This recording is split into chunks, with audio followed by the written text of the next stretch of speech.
Hi, everyone. Bob Sorrentino from Italian Roots and Genealogy, wishing you a Happy New Year. We had a great 2022 with our long awaited trip to Italy to visit ancestral towns and meet long lost cousins in June, and having my book, Farmers and Nobles, published in October. It's always difficult to select the best clips, but here's a sample of some of our favorites. We had record views, downloads, and visits to our site for the second year in a row, and we appreciate the support. We already have great interviews lined up through March. If you would like to tell your story, send us an email to ompinfo51@gmail.com. Be sure to subscribe to our YouTube channel, Italian Roots and Genealogy, and join our Facebook group. And don't forget to purchase a copy of Farmers and Nobles from our website, Amazon, Janaway, or Barnes and Nobles. You were born in Italy and adopted by American parents, is that right? That's right. I think my byline is made in Italy, adopted in the USA. That kind of much sums it up. So, when did you find out that you were adopted from Italy? Yeah, let's put it this way. I found out when my parents told me, which is as early as I can remember, which is the best way for parents to approach this, Right. because we know now, probably didn't know in the 50s and the 60s, but the best thing for a child is to know where they come from, what their identity is, so there's no shock or late discoveries, as we call them in the adoption world, further on in life. And my parents being very open about it, they actually adopted 4 kids from Italy: myself, Paul and David, my twin brothers, and Sarah, my sister. So let's say I didn't grow up alone. I was very fortunate to have a beautiful family, to be raised in Poughkeepsie, New York, in upstate New York, and to have grown up in a country of freedom and a country where it gave me everything. My parents were artists. Of course, my dad's a painter, and he decided, he was a GI during the Second World War. He fought in the European theater. After the war was over, while he was waiting to get repatriated, he decided to come to Italy to check out the countryside and his origins, because as you can tell from Campitelli, my last name is from Abruzzo, in the province of Teramo, there in the town of Ancarano. That's where my Campitelli relatives are from. And he decided to come to Italy and check it out while he was waiting to go back to the States. And he fell in love with Italy as being an artist, and with the art capital of the world being Florence. He said, when I grow up, have a family, I'm going to bring my family back to Italy. And that's what we did. In 1969, with my brothers and sisters, my parents, we moved to Florence. And I spent from 69 to 79 in Italy. And that's why I speak Italian. Otherwise, I wouldn't be here today. Here, meaning in Italy, not on the beach, as you can see from my background. I actually moved back to Italy in 1999, and I met my wife here in Italy, and now I'm married, and I have 2 teenage daughters. Wow, that's awesome. That's an incredible story. So, not being familiar with how that all worked back in the I guess the 50s and 60s and 70s when Americans were adopting Italian children. Mm-hmm. Um, how did they know about that? I mean, because he was there and was in the country so much, did he learn of the possibility of doing that? That's a good question. I guess back in those days, word of mouth did everything. There was no such thing as internet, no such thing as Yeah. as video blogging and recording and Zoom meetings and so forth. So I think they just asked the relatives and friends, the pastor at the parish, the local parish, to say, what can we do? Since my mom had a hysterectomy, she couldn't have children. They said, we want to have a family, and we can't have kids. What's the easiest way to do it? And they said, well, there's no easy way to adopt children, as you well know. Mhm. But there is a surplus of orphans, quote unquote, in Italy. And if you're willing to go that route, there's hundreds and hundreds of children waiting for families over there. And the Italian authorities are open to releasing these children and letting them emigrate to the United States so that they can be adopted by good families and be raised. And my parents said, yeah. I mean, my dad was an Italian background, as I mentioned earlier. So he said, why not? Let's try it. Tell me, how did you come up with the idea for the book? How'd that all come together? Yeah, there are really two main reasons that the book came together. The first was about 3 years ago when I noticed that between all the work that I had been doing and the work of a lot of other folks on Ancestry.com, we had traced a significant percentage of the immigrants from our village of Bicari to America. We're very lucky that the province of Foggia has digitized all the birth records for the province, which you can see an example here from Ancestry.com of the digital records. So once you could trace an ancestral branch back to 1860, it was pretty much a straight shot into 1700. So it really encouraged a lot of people to keep going. And as of now, there's probably Ancestry.com profiles of over 1,200 immigrants from the village to Philadelphia. That was a pretty amazing map that you put together for sure. The other thing that I noticed was really something on my wife's side that spurred the data analysis on, which is kind of a part of this project. My wife was born a Wallace, the Scottish Wallaces, and the records in Scotland are pretty amazing and go back over 1,000 years. And one of the things I noticed was I kept seeing the same death date over and over and over again, the 9th of September, 1513. So I exported the tree and saw that she probably had over 30 direct ancestors with the exact same death date. So I just Googled it and found out that something happened, a big battle between England and Scotland called the Battle of Flodden Field, where all of these people died in this major battle. At the time, I was working with a woman from Scotland, and I asked her about it, and she knew all about it. It was a national day of sorrow for the loss of thousands of young men in about half an hour.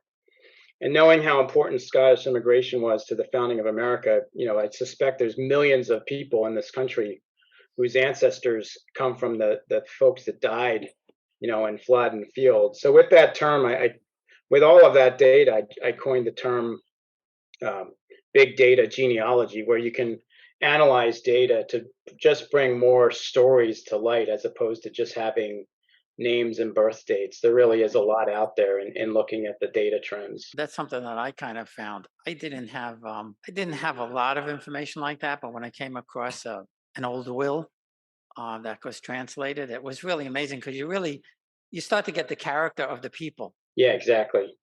And one of the things, as you may know, I have a background in finance and understanding how data is used. We started doing some rudimentary statistical analysis, i.e., this big data genealogy. So we downloaded these Ancestry.com trees into a GEDCOM PAF file, and then uploaded it into Legacy 9.0, which you see here. This program allows you to do data key searches on key terms, and then you can export the results to Microsoft Excel, which you can then use to really analyze the data. So some of the things that we did was we calculated how many people came over each year, breakdown of men versus women, average age on arrival, average number of trips, and where they settled once they got to America. We're also very fortunate that we have the church records of Bicari back to 1550. So we could then have people build trees even further back than what you could find online on Ancestry.com. A lot of folks have their trees from back in the 1800s. In the church records, where it lists all of the different children for each of the fathers, and then you just go to the page numbers and get all the records. For example, when I was very young, when I was a child, my father, that was a teacher, used to take his students to Pietrabondante site, and Nicola, and he was with him all the time. So when he was very young, my father loved our land, and he transmitted to me this love by chance, but really I don't think it's just by chance. My mother was born in Abruzzo, that is the region of the Marsi, and actually my father was born in the Samnite region, and my mother was born in the Marsi region. So it's not just by chance, because these were Marsi and Samnites, the most important peoples that fought against Rome and then generated Italy. Per ultimo, i miei nonni e i miei antenati da 500 anni abitano. And last but not the least, my grandparents and my ancestors have been living in the same area where I live for 500 years. And actually, they used to live, they were peasants, and they used to live on the stones that look up at Pietrabondante, that is and was the capital, the religious capital of the Samnites. You know, a lot of Americans, Italian Americans, do not understand. And no, I didn't know. And I was very happy to visit there because I didn't realize when we put the tour together that we were actually going to visit such a wonderful place. But what would you say to Italian Americans who don't understand the history of the real Italy? I think that not even Italians know well the history of Italia that was born in those places. In Italy and in the historical interpretation, also in Italy, when we study, our students study history of Italia, it seems as if Italia was born with Romulus and Remo, with Rome, which is not in fact what really happened, because there was another Italia that was born before, and that was also against Rome. So there is another history that needs to be known. And what is important is that in order to know Italy, we need to know that history, because today's Italy is influenced, strongly influenced by that history and by the Roman Empire. And we need to know exactly what happened, as for example, there were 12 peoples, different peoples with 12 different languages that today influences the dialects in our regions. But you could retire in Italy using what I call a retirement visa. I'm sure there's another name for that, the correct name for that. So why don't you tell us a little bit about how that works? Absolutely, yeah. Italian citizenship by descent, especially, I mean, it's really famous and trending, especially in the United States. But there are other options if you want to come in Italy, and especially if you want to retire in Italy. That is also very common too for American citizens. So actually, there are a lot of people that email to us asking, okay, but I would like to retire here. Also, if I don't have an Italian heritage, so how can we do that? So how can we retire in Italy? Actually, right now, there are two main options to coming here for retirement, for example. The first option is the so-called elective residency visa. This type of visa is a visa that was designed by the government especially for retired people. So, I mean, in this case, you have a really specific design visa that you can apply for. For this type of application, you have, of course, to demonstrate that you are all retired, or actually you can live in Italy without working. Because in the beginning, this is very important, in the beginning, the Italian government designed this type of visa only for retired people. So actually you have to show that you are retired, so you have your retirement incomes from Social Security Administration or from other retirement other forms of retirement incomes actually. But later they extend the eligible people to apply for this type of visa, and so generally speaking, you have to demonstrate that you can live in Italy without working. And I mean, in 99% of cases, we are talking about retired people. So is there a limit? I mean, I'm assuming that there's some sort of monetary limit that you have to meet in order to be able to do that, whether it's one person or two people. Yes, correct. Actually, you have to demonstrate, this is the main requirement. You have to demonstrate that you have a minimum income of 32,000 euros per year. When we got down here, and we had called a cousin in Pennsylvania, and connect with so-and-so and this and that. And sure enough, we were greeted by, distant cousins and other family.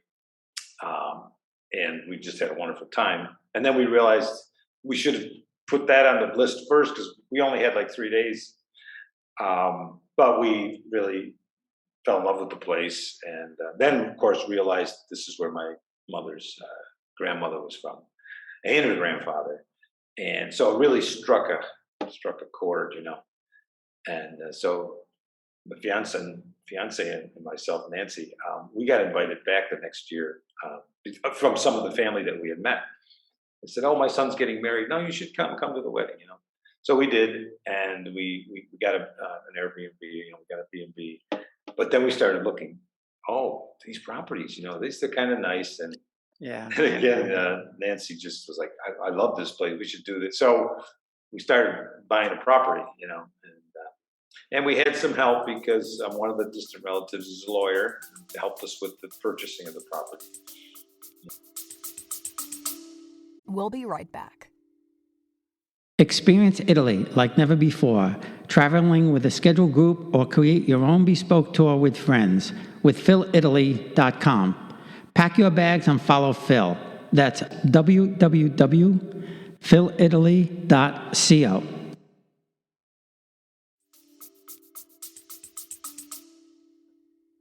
That's great.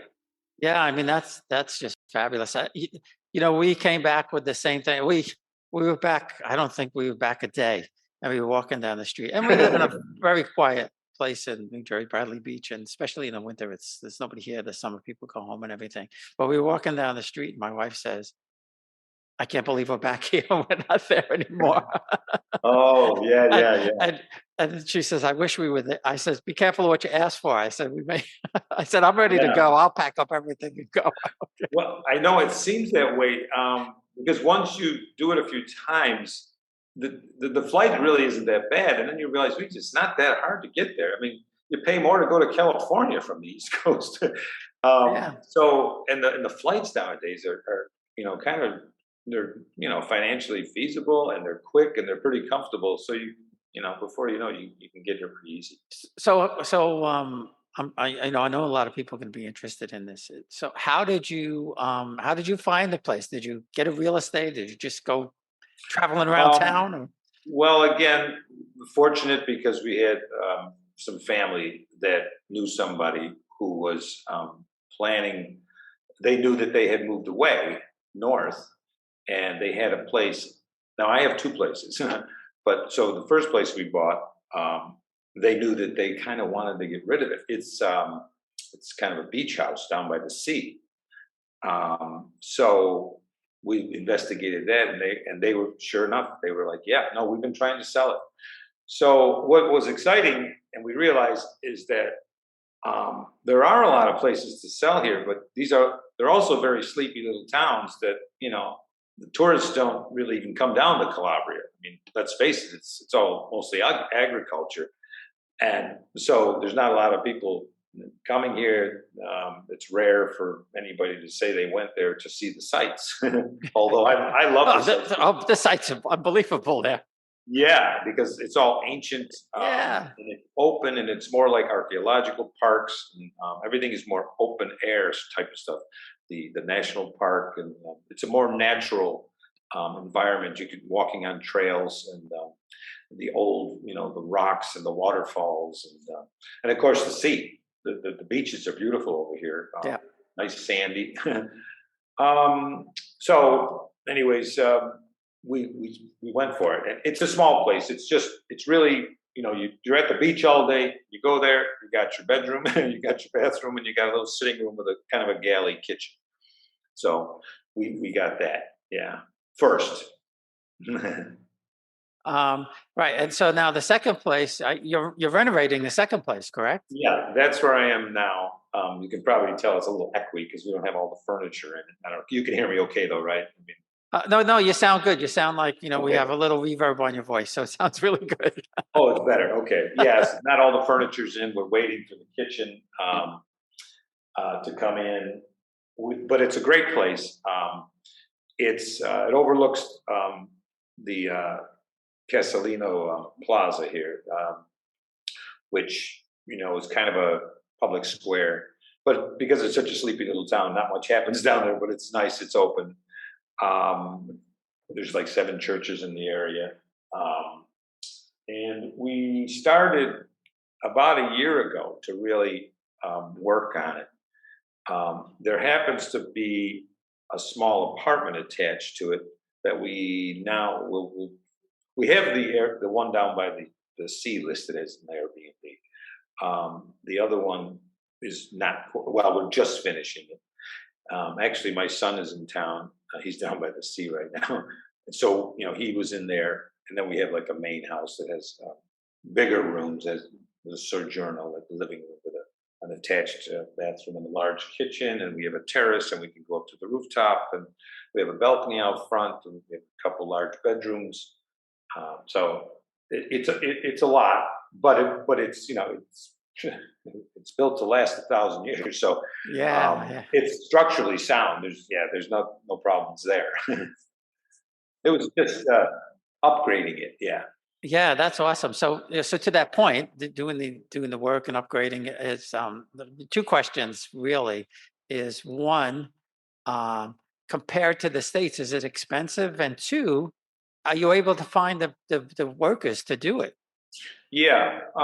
Yes, I found the workers here. I'm lucky too, though. I was brought up in the construction industry.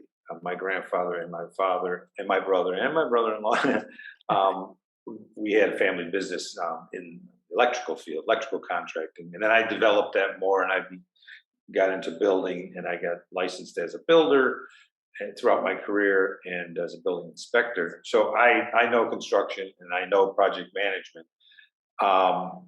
But I was lucky enough, it was a cute little story, that when I did start the job, I was kind of wondering, how am I going to get this done? I was out on the balcony, and sure enough, there was a guy down there in the plaza. And he said, "Are you the American that bought that?" And I'm like, "Yeah." He spoke a little English. Come to find out, he lived in America for a few years, Antonio.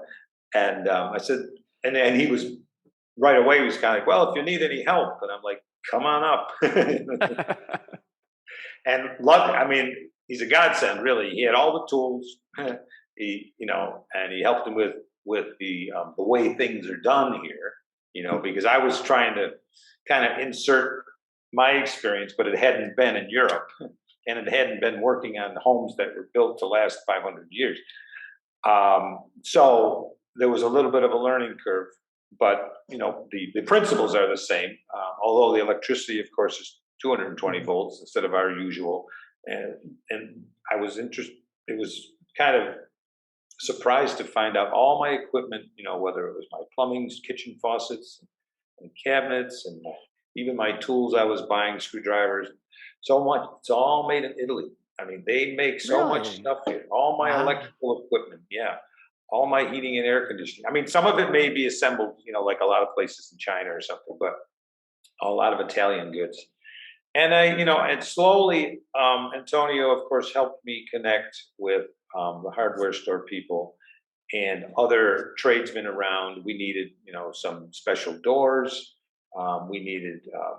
We wanted to customize a door. We have a kind of a sliding glass door that we decided to put in, and we etched the glass. So we had some nice features. But the expense, I would say no. I would say it's less. It's definitely less. The Jewish man who helped. Oh, yes. That stuff doesn't happen these days. No, it was. Do you want me to tell that story quickly? Yeah. Okay. These were the overalls. Okay, Solomon and Esther. This is their picture, Bob. Can you see it? Am I doing that right? Yeah. Yeah, I can see it. Solomon and Esther Uberall. When St. Lucy's was being built, okay, the Italians still wanted a place to go to church, so they rented or bought a nearby storefront so that they could have mass on Sunday there. Okay, a priest was assigned to the parish, but he had a place to live, but there was no church, so they had mass in this storefront.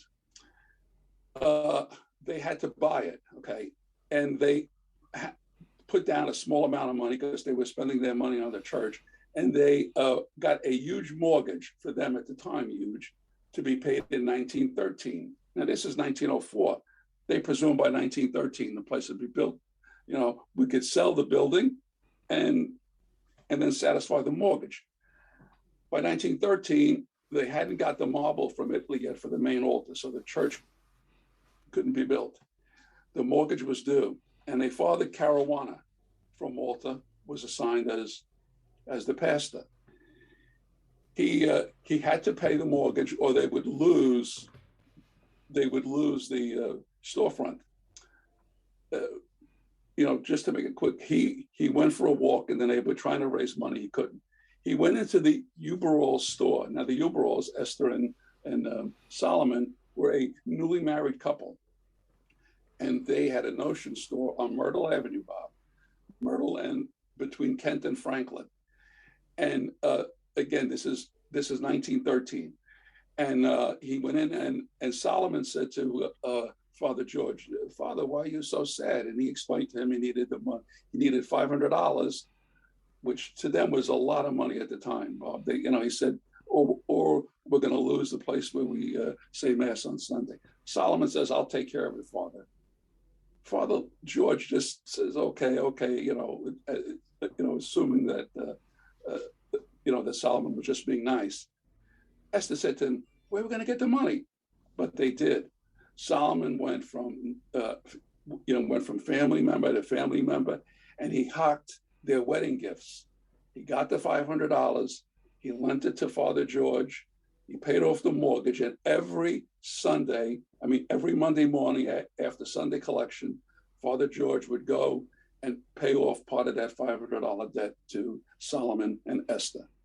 Now, St. Lucy's was built in 1914. Father George was transferred to St. Leo up in Corona. I think you know Corona, Bob. Yeah, yes, okay. That's where we're from. Yeah. Yeah, I heard that on one of your podcasts. And Solomon and Esther stayed at the store. Okay. Now, Solomon unfortunately died in around 1920, right at the end of World War I. He had a heart attack as a young man and died. Esther continued with the store, the auction store. Her family helped her. Her children got older. But she and Father Caruana, of course, never saw each other again. In 1939 and 1940, in that era, Esther was getting many letters from Solomon's family in Austria. Solomon was from Austria, she was from Russia. And pleading with her to try to get them into America because there was this madman talking about gas chambers and things. So they had to get out of Austria. She didn't know what to do. She tried, but all the cords were filled. She goes to Washington, D.C. She was very determined to get her family here, his family here. And she got no place. As she was about to leave, somebody told her, if you could get your family into Cuba, okay, Cuba will take refugees, but you need someone there who can provide for them, house them, clothe them, feed them, because they cannot be wards of the state. Cuba will not allow that. So she was elated for a while. She gets on the train to come back to Brooklyn and realizes she doesn't know anybody in Cuba. She went directly to St. Lucy's Church then, and she spoke to Father de Liberty. He was the new pastor. Now this is 1940-ish. He said, I'll write a letter to the papal nuncio down in Cuba. I'll cable him and I'll let you know. A few days later, he says to her, get on the plane and go down. They're ready to meet with you. She gets on a plane, goes down to Cuba. As she gets off the plane, Bob, she sees an altar boy dressed in his altar attire approaching her with a bouquet of flowers. And she's a little puzzled. So quizzically, she looks up and she sees an ecclesiastically robed, man dressed in red with his arms stretched out. And he says, Esther Uberall, don't you remember me? And it was Father Caruana. She broke down into tears. Well, this is Father Caruana. He is now an archbishop. Okay, he's an archbishop, and he is the papal nuncio in Cuba, with a direct link, obviously, to Rome. But even better than that, as the papal nuncio, he was working for the Secretary of State, who happened to be Eugenio Pacelli, who in 1939 became Pope Pius XII. So he had a direct link right to the Pope. And they were able to get 24 of Solomon's relatives out of Austria into Cuba. And Father Caruana provided for them, housed them. He gave them kosher food, and Esther was elated. The first thing, you know, when you talked about Antoinette's sister, I had no idea that Antoinette's sister was Maria Carolina, the Queen of Naples. Yeah. So what got you started with this book and picking her as a subject? You know, it started because when I was working on The Woman in Red, my editor asked for more information about the Kingdom of the Two Sicilies. And I was like, sure, I'm going to go ahead and do some research. And I did what any good writer does and become an expert overnight. And within 24 hours, I was getting all these stories about Ferdinand, which when you read the book, all of those antics that he did, from pulling wigs off of people. I'm sorry, my dog, she wanted to come in my lab. She wants to be a part of the show. All of the antics, from the pulling the wigs off of people's heads, the hot buttered spaghetti on top of their wigs, playing chess with the old men. That was all a part of everything he did, all of it. And I thought, my God, who's the poor woman who was stuck with him? Somebody had to have been married to him. Somebody had to put up with these antics. And I really feel bad for her. And so I did some more research, and I came across Maria Carolina Charlotte and the story of what she had to go through just to take power in Naples, to be able to she had to control him, because really, let's face it, he wasn't really able to rule the kingdom, and become one of 3 women who actually stood up to Napoleon. And that's what brought me to her, and finding this family that she was a part of. And it's sad because when it comes to her and Marie Antoinette, they were so close, and she's forgotten about. They were raised as twins when they were young. They are 3 years apart, but the 2 women looked so much alike that after Marie Antoinette's death, when people came from France over to the Kingdom of the Two Sicilies, there was a woman who actually fainted upon seeing Maria Carolina Charlotte, because they looked so much alike. And the sisters were very, very close. And it is true that Maria Carolina was Marie Antoinette's most favorite sister. And when I say most favorite sister, there were 16 children that Maria Theresa had. So there were quite a few sisters, but Maria Carolina was a favorite. And she had a lot of children too. She did. She could not be outdone by her mother, and she had 17.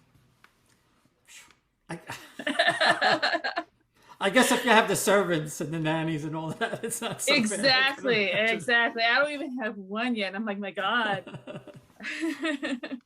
So anybody who's watching, I'm sitting in the Caserta Palace right now behind me. I forget which room it is, but it looks kind of like the throne room. It could be. Yeah, it probably is. Yeah, I think that's the throne room. So now, as I'm reading this book, I started. Then I said I have to research the sisters, right? And as it turns out, they are my 8th cousins, 8 times removed. Really? Yeah. So I didn't go back to Ferdinand. I know I'm definitely related to Ferdinand too, and probably the Empress also, because Ferdinand, I know he comes from the Spanish royalty, and you know, my great grandmother's family comes from Spanish royalty. So I said I have to figure. I have to see if I'm related to them somehow. And as it turns out, we're 8th cousins, 8 times removed. And, you know, as you're describing the palace and the nobles in Italy, I'm thinking to myself, well, some of my great-grandparents were probably there at these functions. Because they were, you know, there were princes, and there were you know, dukes and counts, and all of that. But what I found funny was, I guess Ferdinand, I guess he handed out princes and princesses at will. And the thing that I found with researching him is that this idea of royalty just was lost on him. He was very much a man of the common people. Yeah. And that's something that I really wanted to portray, was that he loved Italy. He loved Naples. He wouldn't speak anything but dialect. The stress that immigrants went through, and my mother was a victim of that. She came. Well, could I tell the story? Sure. Yeah, absolutely. Yeah. Okay. So my grandmother's family came together, which was unusual. They all came, 3 sisters and the mother and father, and they came in 1901. So they were late. You know, my father's side got a head start. And the biggest thing that they had to do with these 3 sisters was get them married, you know, because my grandmother came here when she was born in 1881. So she was 20. She was almost like past prime age of getting married. So the marriages were like, somebody asked you, you go with them. It wasn't nobody made a decision. It was, you know, you're gone. You're out of the house, make your life. Not that they didn't love each other. They were a very loving family, my grandparents, but that was what you had to do to survive. My grandfather, grandfather, I think it's was a boot black. You know a boot? I didn't know what a boot black was. He shined shoes. Right, yeah. And so I don't know where he you know, could have been on a corner. I don't know. But when they were in Italy, my grandmother could read and write. So they were not poor people, but they were not, you know, nobility. But they all decided to come together. Again, I don't know why. Because I know my father's reasons, but the American dream, I guess. But so the first 2 sisters got married. All of them married older men, much older. And then my grandmother got married to a much younger man. She had 2 children very quickly. Infant mortality was tremendously high. So the first child died, second child, my aunt Sunda, came along. And then my grandfather got diagnosed with TB. And they said, okay, you have to go back to Italy, the air's better. You know, we're in the North End. I mean, the North End at that time had the population density of Calcutta. Okay, so let's look at the first slide. So whatever happened to Sunday dinner? You see 2 books there. My first and second book, Growing Up Italian, is the first one. The second is Whatever Happened to Sunday Dinner. In those books are a series of short stories, easy reads, if you will, about my experiences growing up in an Italian household with an Italian culture, with family surrounding. So I collected these stories. Actually, I have an ebook which has everything in it, and that's available. But I collected the stories from my home, the schools, my relatives, the neighborhood, and from pictures. So I found all these pictures of family in drawers, in old albums, and I was able to scan them into the computer. And from the pictures, I can tell a story. From your pictures, you'll be able to tell a story. So what just popped up there is a May 1946 image of my grandfather. This is how we remember him. This must have been a Sunday. He's dressed in his vest and tie. And he was always well-dressed. In fact, even when he worked in the garden, he was well-dressed. And from that picture, I want you to think about your stories. Concentrate on you in this presentation. concentrate on what's in this for you. How can you leave your story? How can you leave your legacy? And then how I, with this presentation, can help and give you the lessons and help you with lessons that I learned along the way. So why does this matter? Who cares? Well, you care. I care. We care. I care about these stories because I've lived them. You've lived them. And you're here to tell them. And it brings meaning, I believe, to your life.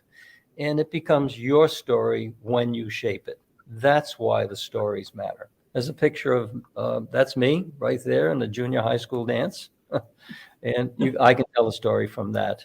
And I have in some of the books because these stories matter.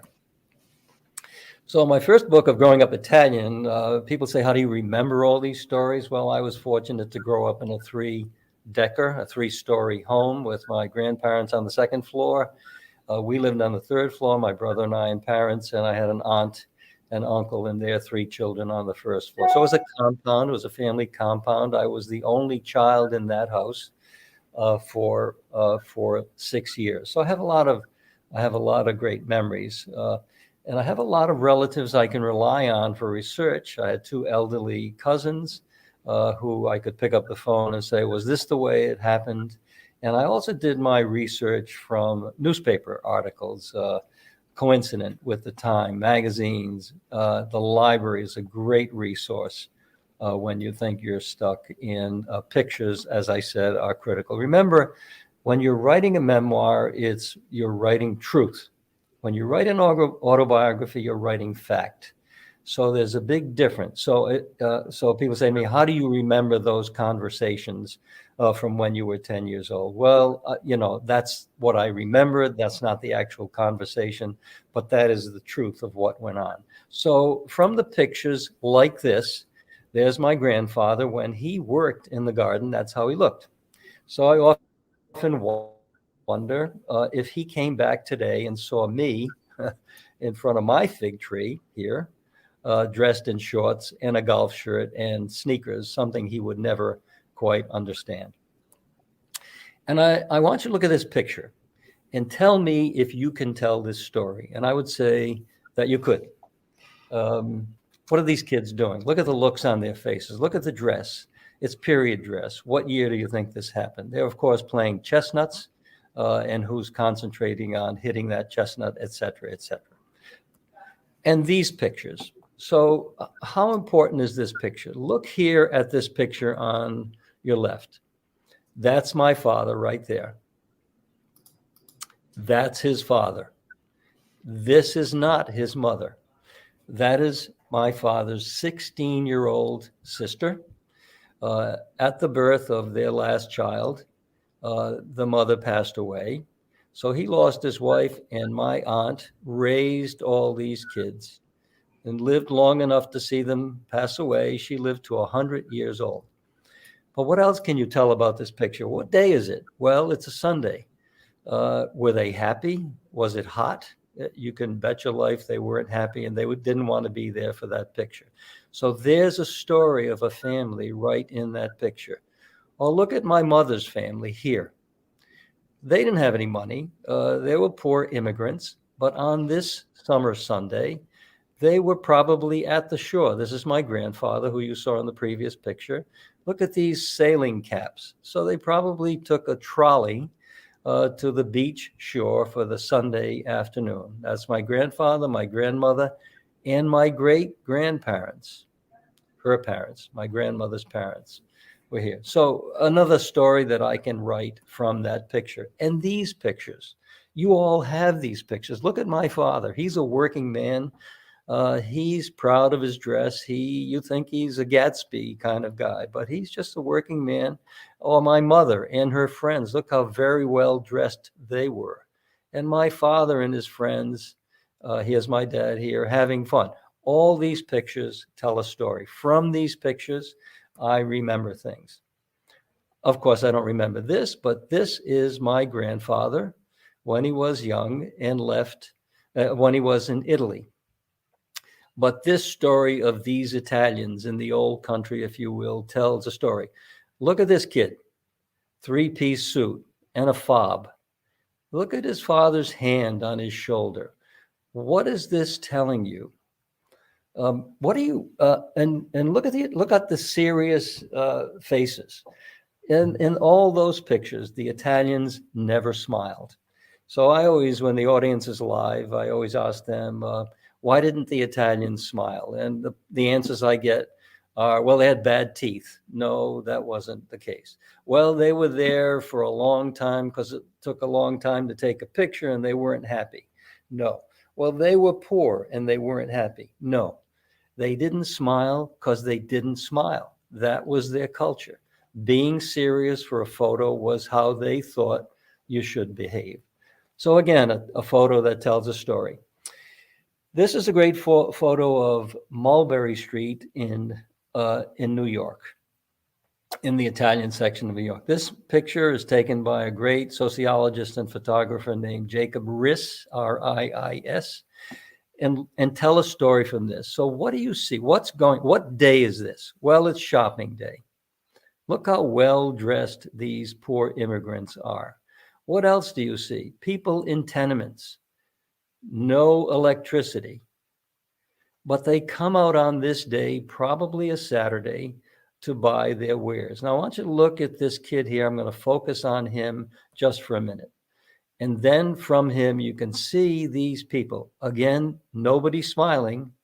Not an easy time for them in the early in the early 1900s.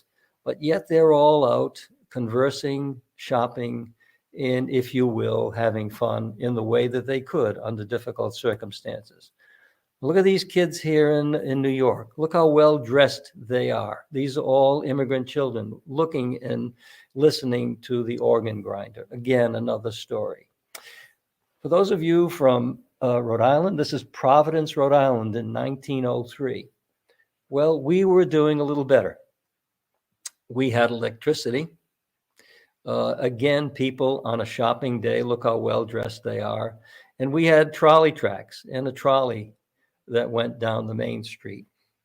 Again, tells a story. Those of you in Providence may see a very iconic image in this story. I'll point it out to you right there. That's the Shepherd clock. The Shepherd department store had a clock in front of it. And that was another iconic place. And here it is in the 50s, the Shepherd clock. And here it is even a little later than that. This is usually what happens to Lou and I. We're invited to shows and then they leave. And this is fantastic. I wish you could see comments though. I can't listen to comments here. There he is. There I am. So, good thing it's a good thing I'm on with comedians. We took off for a little bit. You might not want to see the first minute of your show when you play this back. Yeah. No. Yeah. It's like I said, it's good that we're on with comedians. So anyway, I'm going to do the introduction again. I'm here with two very, very funny guys, if you haven't figured it out. Carlo Russo and Lou Greco, and they have the Uncle Lou Variety Show. So welcome, guys. Great to have you here. Well, you can come and play my backyard. I can't pay you any money, but I'll make you lunch. We'll do it. We'll do it. We'll do it. And we do custom videos for everybody. If you want to get, if you want to quit, if you want to say you have a birthday or whatever. If you want a divorce. We don't give a shit. If you want to get a divorce, we'll tell him off. It doesn't matter. And then on Facebook. So you'll actually quit for somebody. They don't have to do it. You just send a video of you. Absolutely. All right. You have to give me an example of quitting. We haven't done the fired yet. No one's hired us for that yet. There's more. Oh, you think I'm gonna work to my mom? You think I'm gonna work? I'm gonna quit. Go take a shit. You. Tu e chiro cavato amarie. And then we might end it with I guess that's our 2 week notice, and then it would cut. There's something like that. Send the check. Send the check. Yeah. So. What prompted you to look into these early Italian immigrants? And by early, a lot of people think it all started in Ellis Island, but it didn't. It started right after the reunification. So why'd you do this? Well, Joe has a personal connection to the beginning of this research. Yeah, Bob, about 12 years ago, I wanted to find out about my great-grandfather's saloon. He had a saloon in Ohio at the turn of the previous century, and we knew nothing about it. And so all of this research comes from my quest for his saloon. And along the way, I found that one of my great-granduncles was one of the Italians who was swindled to come to this country, which is the topic of our book. Right, and by swindled, you know, as you go through the book, you learn about the Padroni, and before them, these nefarious people who would go to Italy and, you know, sell tickets or with the promises of the streets are paved with gold and all of those kinds of things.